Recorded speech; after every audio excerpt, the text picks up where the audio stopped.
오늘 주제는 특별히 더 공감되지 않는 부분이 있으신 분들이 계실 것 같아 염려가 됐어요. 원래 염려가 많은 사람이잖아요. 그래서 염려하지 말라고 설교했잖아요. 그렇죠?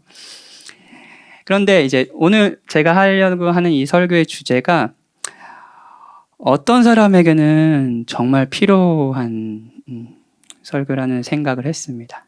특별히 여러분들이 누군가를 사랑하고자 한다면요. 사랑하고자 한다면 여러분들에게 정말 필요한 주제가 아닐까라는 생각을 했어요. 정말 주께서 사랑하는 여러분들에게, 사랑하려는 여러분들에게 오늘 이 시간을 통해서 위로와 확신을 주셨으면 좋겠습니다. 뭔 말을 하려고 이렇게 뜸을 들이나? 항상 저는 뜸을 들이죠. 예.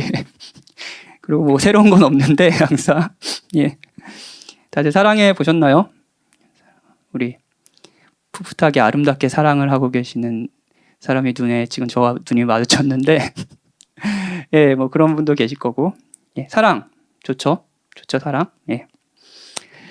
정말 예외 없이 모든 사람이 바라는 것이잖아요, 그렇죠? 사랑하고 싶어 하잖아요. 어떤 분은 나는 남녀간에 그런 사랑은 원하지 않아요라고 하는 분도 계실지 모르겠습니다. 그런데 그런 분들도 관계 속에서 내가 누군가에게 받아들여지고 그리고 귀하게 여김을 받는 것, 이거를 원하실 겁니다. 제가 지금까지 저는 뭐 짧게 살았는데 제가 지금까지 만난 사람 중에 이런 사랑을 원하지 않는 사람은 없었습니다. 되게 쿨한 척 하더라도 모두가 그런 사랑을 바라고 받아들이고 싶고 하고 나를 존귀하게 여기는 사람, 그리고 나를 받아주는 사람, 그런 사람들 항상 곁에 두고 싶어하는 그런 마음들이 모든 사람들에게 있다는 걸 알고 있습니다. 자, 우리 모두는 사랑을 원합니다. 그렇죠? 그리고 사랑을 하죠. 그렇죠? 여러분도 누군가를 사랑을 할 겁니다. 그게 가족이든 뭐 연인이든 아니면은 여러분들이 GBS 조장이어서 집에서 조원들을 섬기든 아니면 여러분들이 뭐 부모님을 사랑하든 아니면 부모로서 자녀를 사랑하든요. 그런데 여러분 그렇게 사랑을 하잖아요. 그렇죠? 사랑을 받고 사랑을 하잖아요. 우리에게 익숙한 일이고 한편으로는 낯선 일이죠. 네. 그런데 사랑을 하다가 진짜 진실하게 사랑을 하는 거예요, 누군가를. 근데 사랑을 하다가 상대에게 미안하다고 생각한 적이 있습니까?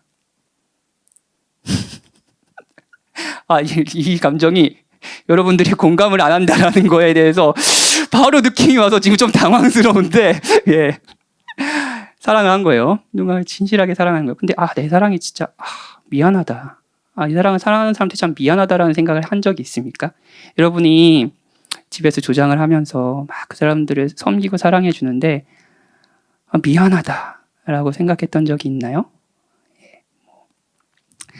뭐 자녀를 키우는데 아무리 생각해도 자신이 부모가 될 성격이 아닌 거예요. 얘는 진짜 나 같은 부모 만나서 참 고생이다 이런 생각하는 거예요. 제가 많이 하는 생각인데 그래서 자녀에게 미안한 거죠. 결혼을 했는데 남편으로서 아내에게 어찌됐든 남편은 한 가정의 경제적인 것을 책임져야 될 의무가 있잖아요. 그렇죠? 가정의 의무고 하나님께서는 힘써 일해서 가정을 돌보라고 우리 아담에게 명령했고 우리 남편들은 가정을 이뤘을 때 그것을 지켜야 됩니다. 그렇죠? 근데 아내에게 경제적인 걱정을 시키고 싶지 않은데 계속 생활고를 겪는 거예요. 경제적으로 어려운 거예요. 사역을 하는데 성도들을 잘 목양하지를 못하는 거예요.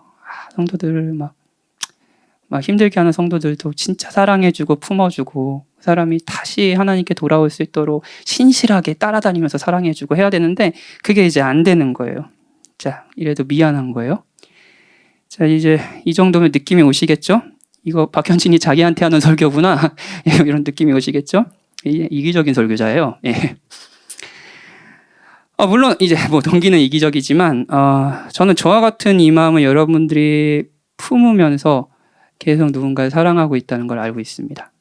그게 가족이든 그게 교회에서 일원으로 만난 성도든 여러분들은 한편으론 사랑하면서 행복하지만 사랑하면서 미안한 그 상황에 계속 놓일 겁니다. 질문해볼까요? 그렇다면 우리는 왜 사랑하면서 미안할까요? 그리고 이 미안한 사랑을 우리는 어떻게 해야 될까요? 그만할까요? 아니면 어떻게 계속할 수 있을까요? 오늘 이제 설교는 짧지만 이런 주제들을 조금 여러분과 같이 생각해 보려고 합니다. 정말 짧아요. 그리고 여러분과 기도 많이 할 겁니다. 예. 대지는 2개예요. 항상 3개지만 오늘은 2개입니다. 첫째, 우리는 왜 사랑이 미안한가? 간단하죠? 둘째, 사랑이 미안할 때 우리는 어떻게 해야 되는가? 간단하죠? 왜 미안한가? 우리 어떻게 해야 돼? 이거예요. 예. 그래서 첫 번째 대지부터 생각해 보죠. 사랑이 왜 미안한가부터 생각해 보겠습니다. 모든 인간은 사랑을 원한다고 했어요. 사랑에 대한 동경이 있다고 했어요. 정확히 말하면 그냥 사랑이 아니라 완전한 사랑에 대한 동경이 있습니다. 완전한 사랑에 대한 동경이에요. 그 사랑을 받고 그 사랑을 주고 싶은 동경이에요. 완전한. 자, 이거 한번 생각해 봅시다. 여러분들이 딱 생각했을 때 사람들 간에 하는 사랑 중에 가장 숭고해 보이고 이 사랑이 그래도 가장 가치 있지. 이 사랑이 정말로 사랑이라 부를 만한 그런 가치가 있지라고 하는 사랑이 뭔가요? 주로 이제 많은 분들이 엄마의 사랑이라고 생각하실 거예요. 어머니의 사랑을 생각하면 우리가 동경하는 사랑을 좀 생각해 봅시다. 그 사랑을 생각해 보는 거예요. 제 아내는 아들이 2이 있습니다. 아들이 2이 있는데 제 아내를 아시는 분들 계실지 모르겠는데 여기서 친한 분들도 이제 눈에 보이는데 제 아내는 아이를 진짜 별로 안 좋아했어요. 예. 저를 아시는 분은 또 제가 아이를 얼마나 좋아하는지 아시는 분도 많이 계시죠. 저는 이제 결혼 전부터 항상 아기를 너무너무 좋아했고 교회의 모든 아기들을 안고 다니고 막 그런 사람이었어요. 근데 제 아내는 그걸 이해하지 못하는 아이를 왜 좋아하는 거야? 그리고 저희 아이는 오히려 동물들을 강아지나 고양이를 좋아하는 그런 좀 성향이 달랐죠. 근데 이제 제 아내가 그렇게 아이를 별로 안 좋아하다 보니까 제 엄마들 중에는 그런 분들이 계실 거예요. 그런데 그렇게 안 좋아하다 보니까 아이를 갖는 거에 대해 걱정이 되게 많았어요. 내가 아이를 진짜 사랑해 줄 수 있을까? 막 이런 걱정이요. 근데 그런 아내가 이제 아이를 낳는 날이 된 거예요. 벌써 4년이 지났네요. 아니요, 낳는 날인데 원래 계획은 뭐였냐면은 자연분만을 하는 거였어요. 근데 그날 갑자기 양수가 새고 일이 조금 이렇게 상황이 좀 안 좋아서 수술을 받게 됐어요. 예, 제왕절개 수술을 받게 됐어요. 근데 이렇게 낳으려고 하다가 갑자기 제왕절개 수술이 결정되자마자 수술하겠습니다 결정하자마자 남편은 나가라는 거예요. 예. 그러면서 막 간호사가 조치를 하더라고요. 그래서 저는 이제 밖에서 덜덜 이렇게 쟤 괜찮다고 얘기해 줘야 되는데 막 이러고 있었어요. 저 그림이 그려지죠. 제가 걱정이 많은 사람이잖아요. 막 이러고 있는데 아내가 이렇게 문을 빼끔히 이렇게 보는데 아내가 너무 표정이 질려 있는 거예요. 너무 공포에 떨고 있는 거예요. 그래서 어쩔 줄 모르고 들어가야 되나? 그런데 들어가려고 하니까 문을 닫더라고요. 막 그러다가 이제 아내가 10분 만에 그렇게 준비하고 수술로 갔어요. 근데 그러니까 조금 이따 인사 나누게 해줄게요라고 했어요. 그래가지고 저는 좀 나누고 좀 안심시켜주고 그럴 거라고 생각했어요. 근데 수술실에 가면서 인사하세요 하고 들어가는 거예요. 그래서 잘 가 하고 이렇게 수술실로 들어갔어요. 너무 미안하더라고요. 네, 너무 미안했어요. 너무 미안하고 사실 아내가 느낄 불안감과 공포감을 알았기 때문에 이제 겁이 진짜 많은 사람인데 옆에 있어주지 못하니까 수술실에 끌려가는 게 너무 안쓰럽더라고요. 근데 수술은 30분 안에 안 돼서 끝났어요. 수술은 길지 않았습니다. 그리고 이한이가 태어났죠. 아들을 처음 안았습니다. 근데 아이를 보는 건 사실 저한테는 그렇게 큰 감흥은 없었어요. 그냥 이거 뭐지? 이런 느낌이었는데 그때도 회복실에 있는 아내가 좀 너무 걱정되는 거예요. 그래서 막 너무 아까 공포에 떨면서 갔으니까요. 그래서 이제 기다렸다가 아내를 회복실에서 만났는데 아내가 이제 자고 있었습니다. 근데 너무 안쓰럽더라고요. 그 회복실에서 진짜 청승맞게 둘이서 얼마나 울었는지 모릅니다. 막 아내가 무서웠어 막 울고 저는 미안해 하고 막 엄청 울었어요. 근데 여러분 아이를 싫어하는 아내가 마취에 깨자마자 몽롱한 상태에서 첫 번째로 한 말이 뭔지 아세요? 무서웠어. 아닙니다. 뭘까요? 아가 괜찮어? 괜찮어. 손가락은 5개 다 있어. 발가락 셌어? 발가락 5개 다 있어. 머리 커. 막 이렇게. 머리, 코깔콘이야. 원래 이렇게 자연분만 하면은 머리가 이렇게 골반에 껴가지고 이렇게 꽃갈콘처럼 이렇게 튀어나오거든요. 근데 너 술수해서 꽃갈콘 아니야 막 얘기했어요. 그리고 누구 닮았어? 누가 봐도 너 닮았어 막 이렇게 했죠. 예. 그러니까 저는 제 이상을 하는 인간이 태어나자마자 했던 말이 너무 놀라웠습니다. 저는 진짜 놀라웠어요. 아가는 이 말이요. 이제 막 태어난 아가는 엄마의 사랑을 받기 위해 엄마에게 해준 것이 없습니다. 그렇죠? 하다못해 웃지도 않아요. 울기만 해요. 그렇죠? 근데 엄마는 아무것도 하지 않은 아가를 가장 존귀하게 여겨줍니다. 자기의 정신이 몽롱한 상태에서 들자마자 하는 생각은 오로지 아가예요. 제 아내가 제왕절개 수술하면은 이제 사람의 그 몸의 상태에 따라 좀 다른데 한 이틀은 좀 거동이 불편해요. 예. 하루는 진짜 막 거의 막 아내가 그러더라고요. 칼 맞고 싸우는 거 진짜 거짓말이야. 칼 맞으면 움직이지도 못하는데 무슨 칼 맞고 어떻게 싸워? 막 이런 얘기 하는 거 막 진짜 밤새도록 끙끙 앓았어요. 근데 그 아내가 저희는 이제 아기랑 격리되는 실이었거든요. 아기를 보려면은 자기가 걸어서 2층으로 내려가야 돼요. 엘리베이터 타고. 근데 못 걷잖아요. 의사가 걷지 말라고 했어요. 근데 아기 너무 보고 싶은 거예요. 그래서 걷는 거죠. 그래서 하루 더 일찍 봤어요, 아기를. 그러니까 아가가 뭐 했나요? 아무것도 안 했어요. 그냥 아가는 태어났어요. 근데 그 사랑을 받는 거죠. 무조건적인 받아들여짐이에요. 그런데 또 생각해보면 아가가 엄마에게 해준 것이 아무것도 없는 건 아니에요. 뭐 해줬나요? 고통을 줬죠. 예. 엄마는 아가를 낳기 위해 아빠와 떨어져서 수술실에 들어가는 고통을 감내해야겠고요. 그리고 해산의 고통을 감내했죠. 수술을 받으신 분이라면 칼 맞은 아픔을 느끼지 않아야 될 아픔을 겪으셨겠죠. 수술 후에 제 아내가 얼마나 아파했는지 몰라요. 여러분, 그런데 그런 엄마가 정신을 차리자마자 너 때문에 내가 얼마나 아팠는지 알아 하면서 아기의 멱살을 잡지 않았습니다. 아가의 안위를 가장 걱정했죠. 자, 사랑은 자신의 것을 아끼지 않고 내어주는 자기 포기와 헌신이 있습니다. 하다못해 사랑한다고 해서 내가 고통을 당하더라도요. 그리고 무엇보다도 사랑에는 기쁨이 있습니다.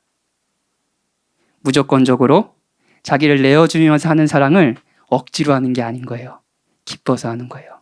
제 아내는 아기를 억지로 낳지 않았습니다. 제 아내는 그 아가를 보러 가기 위해서 억지로 운동하지 않았습니다. 기뻐서 했죠. 자, 우리는 모두 이런 사랑을 동경합니다. 그렇죠? 그래서 어머니의 사랑이 고귀하다고 하고 그 사랑을 받고 싶어 합니다. 뿐만 아니라 우리가 사랑한다고 할 때 우리가 어떻게 사랑해야 될지 본능적으로 알고 있어요. 바로 이런 사랑인 거예요. 여러분, 신자들은 결혼할 때 이 결혼이 하나님과 그 사랑하는 회중들 앞에서 하는 언약이라는 개념이 있잖아요. 결혼 서약이라고 하잖아요. 이 결혼 서약을 지금은 좀 희미해졌지만 기독교인들만 하는 거 아닙니다. 알고 계시나요? 기독교인이 아닌 사람들도 결혼식 때 이런 얘기해요. 검은 무리가 팥뿌리가 되도록 한 여자만을 사랑하겠습니까? 하면 네! 이렇게 대답해요. 네. 신실한 사랑에 대한 동경이 있어요. 이 여자가 어떤 처지에 당하든 이 여자가 진짜 아프더라도 여자가 어떤 경제적인 어려움을 겪더라도 내가 이 여자의 그 모든 아픔을 가로안고 내 것으로 여기고 신실하게 사랑하겠습니다라고 고백하죠. 신자들만요? 아니에요. 모든 결혼하는 사람들도 그렇게 고백해요. 사랑하면 이렇게 해야 된다는 감각이 우리 모두에게 있는 거죠. 모두에게요. 문제는 뭔지 아세요? 이 무조건적이고 자기희생적이며 그리고 상대를 기뻐하는 이 완전한 사랑이요. 이 사랑을 하기에 우리 모두가 제한적인 사람이라는 거예요. 제한적인 사람이라는 거예요. 그런 사랑을 할 수 없는 사람인 거죠. 아무리 어머니 사랑이 고귀하고 헌신적이고 하더라도 그 사랑이 계속 이어지지는 않습니다. 부모로서, 부부로서, 자녀로서, 친구로서, 가족으로서, 목자로서, 성도로서, 직장 동료로서, 사장으로서, 사원으로서 모두는 사랑을 하면 이렇게 해야 된다라는 무의식 안에 의식하든 무의식하게 있든 개념이 있는데 그렇게 하지 못한다는 것도 잘 알고 있습니다. 이것이 우리가 사랑을 하면서 미안한 이유예요. 미안하신가요? 아직까지도 공감이 안 되신다면 끝까지 공감이 안 될 것 같아서 더 두려운데 특히 이제 우리 복음을 믿는 사람들이잖아요. 그렇죠? 그리스도인들은 이 완전한 사랑을 받은 사람들이에요. 자, 모든 바울 서신은 크게 모든 바울 서신들은 크게 두 가지 부분으로 나뉩니다. 복음과 윤리예요. 뭐라고요? 복음과 서구목 전도사님이 따라하니까 굉장히 잘 따라하시더라고요. 그 헬라어를요. 예. 복음과 윤리예요. 예, 뭐 이렇게 설명할 수도 있겠네요. 우리가 하나님께 받은 사랑, 그리스도 안에서 하나님께 받은 사랑, 이게 뭐예요? 복음이에요. 복음은 소식입니다. 우리가 받은 사랑이에요. 그리고 그 사랑을 받은 자로서 우리가 어떻게 살아가야 되나? 이 세상을 어떻게 살아가야 되나? 이게 윤리죠. 자, 복음과 윤리입니다. 모든 바울 서신들이 이 두 가지를 다룹니다. 그리고 순서도 중요해요. 윤리부터 얘기할까요? 어떻게 살아가야 되는지부터 얘기할까요? 아니요. 우리가 받은 사랑부터 얘기합니다. 왜냐? 그 사랑을 받아야 하는 게 무엇인지 알아야 우리가 어떻게 살지도 알기 때문이에요.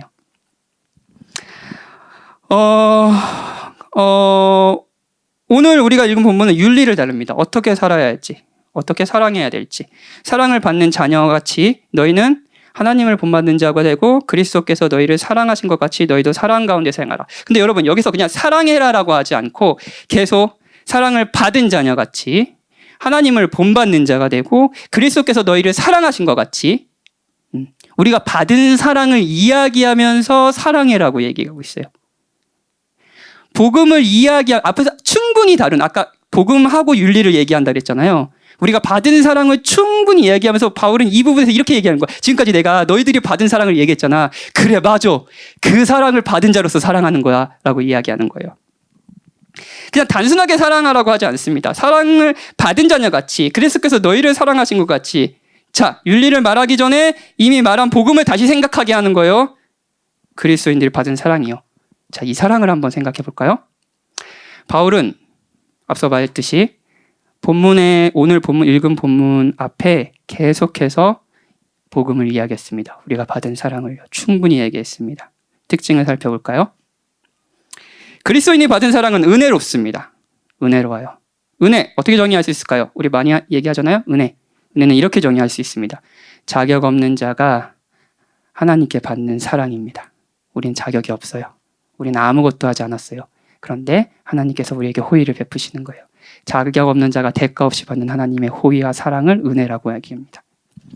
에베소서에서 은혜를 잊을만 하면 은혜라고 합니다.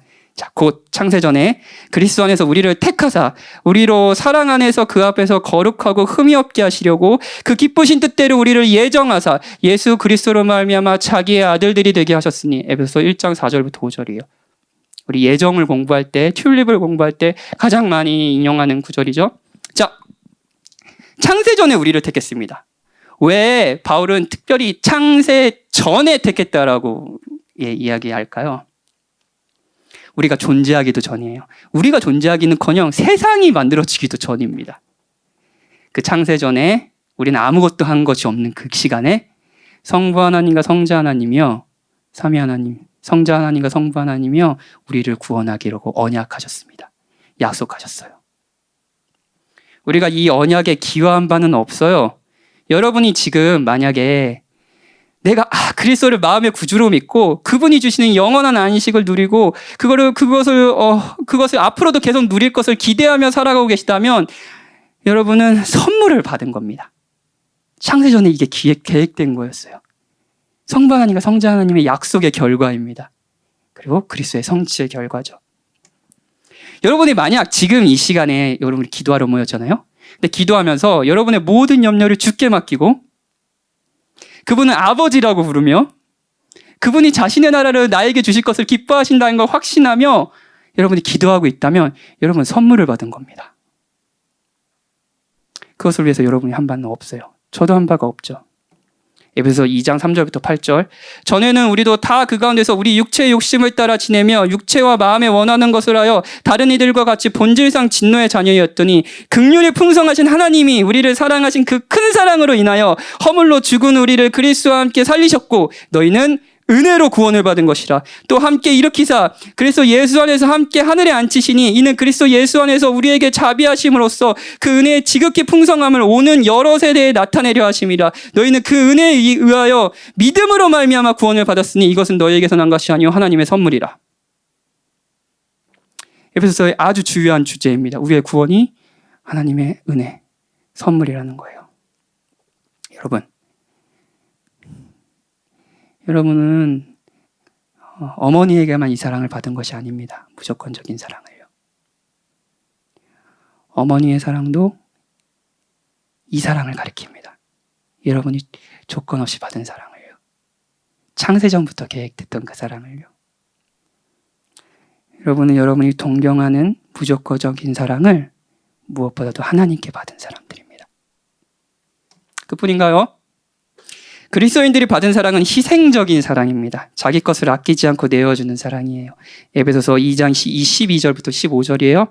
그때 너희는 그리스도의 밖에 있었고 이스라엘 나라 밖의 사람이라 약속의 언약들에 대해서는 외인이요 세상에는 소망이 없고 하나님도 없는 자이더니 이제는 전에 멀리 있던 너희가 그리스도 예수 안에서 그리스도의 피로 가까워졌느니라.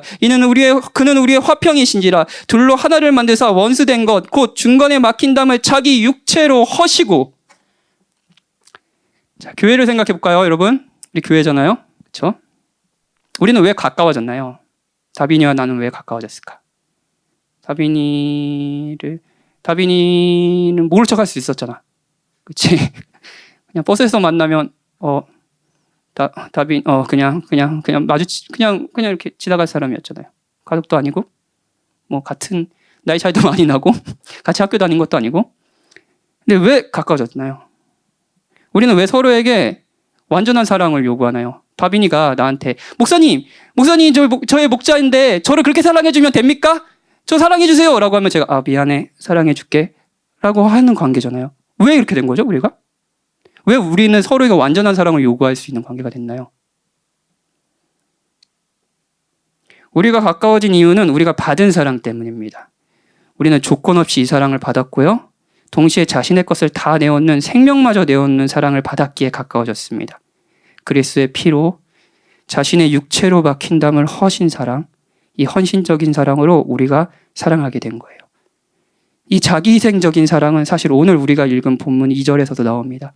그리스도께서 너희를 사랑하신 것 같이 너희도 사랑 가운데서 행하라. 그는 우리를 위하여 자신을 버리사 향기로운 제물과 희생제물로 하나님께 드리셨느니라.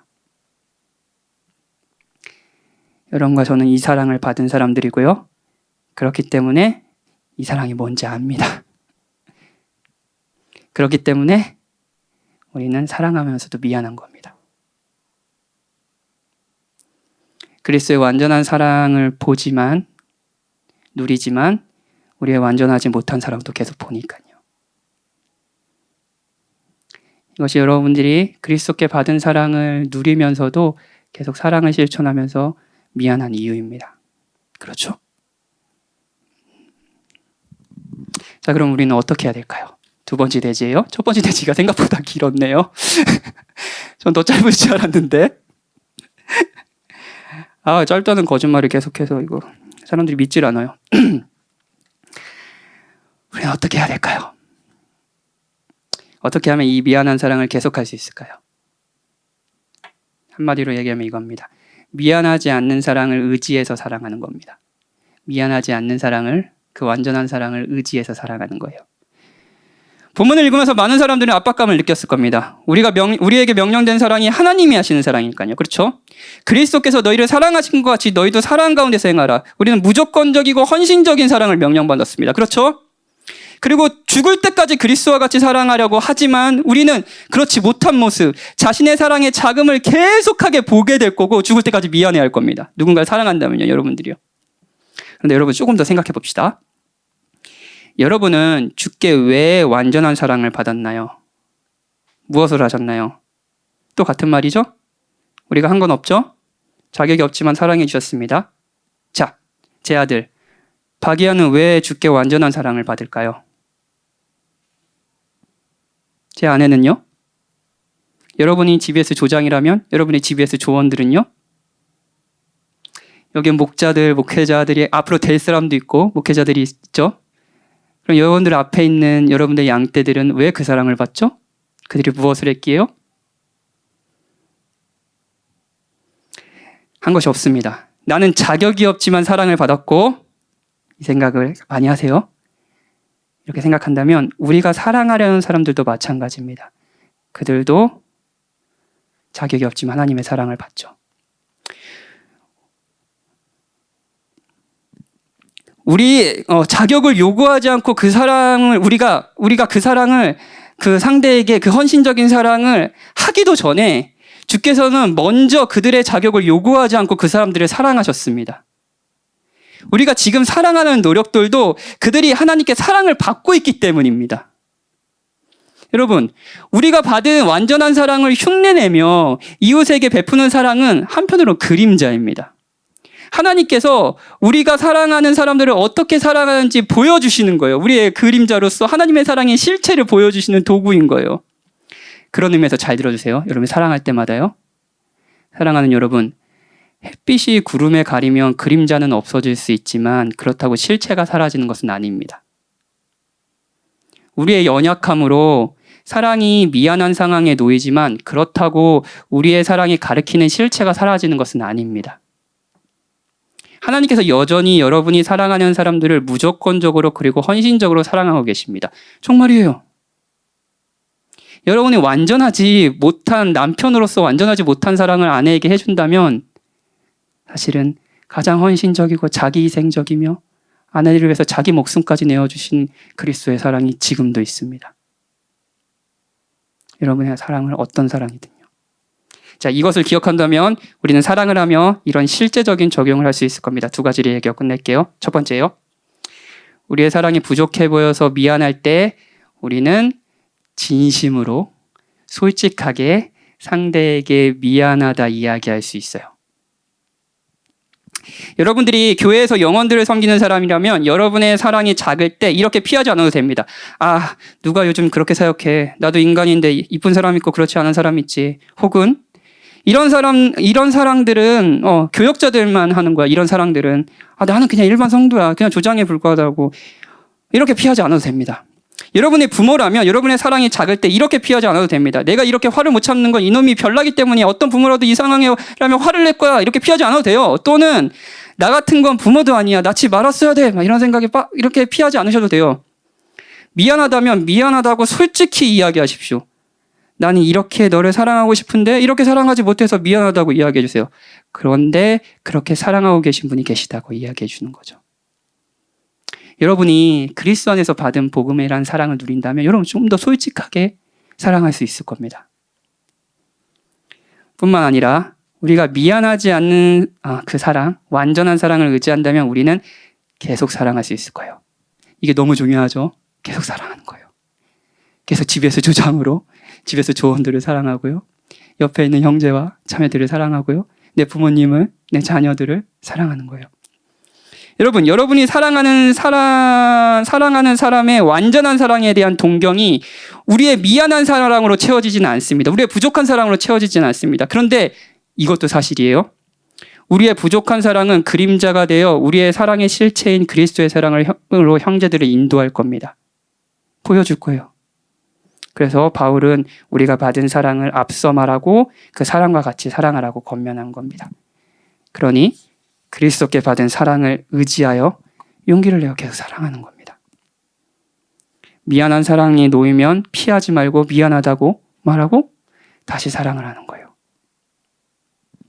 우리의 사랑이 그리스도께 받은 사랑을 의지할 때 우리는 우리의 사랑이 좋아 보일 때 이 사랑의 실체인 그리스도를 사랑받은 자와 함께 찬양하게 될 것이고요.